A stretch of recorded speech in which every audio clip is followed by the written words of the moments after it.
بسم الله الرحمن الرحیم. السلام علیکم ناظرین، زیم شزوان افریدی. قدرمندو دا ټیم چونکه زه ډیر د اظهار افسوس په یو ټاپک باندې یم. په 31 اکتوبر باندې چې کومې دي په یورپ ملکونو کې یو ورځ منویدله چې د شیطان سره یو قسم ته د هغو چهرې به اچولې، د شیطان سره یې ورځ منووله.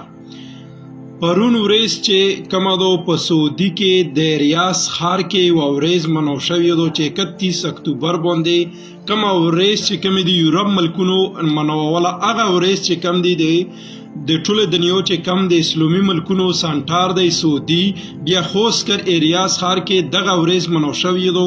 د پاکستان چې څومره غټ علماء کرام دي، د پاکستان څومره غټ عالمان دي، دغو له زه د زړه له کومې نه مې اپیل دی، د زړه له کومې نه مې درخواست دی چې په دا باندې بالکل ایکشن واخلي، په دا باندې بالکل خبر واخلي.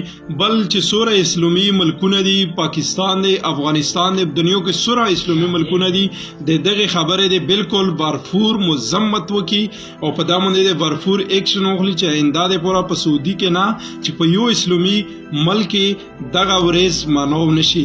دا د مونږ د دین د کمزورۍ یوه ورځ ده چې کومه ده، دا د مونږ د عملونو د کمزورۍ یوه ورځ ده منووي. دا مونږ بالکل د دې کلیر مذمت ته کوو چې دا بند شي.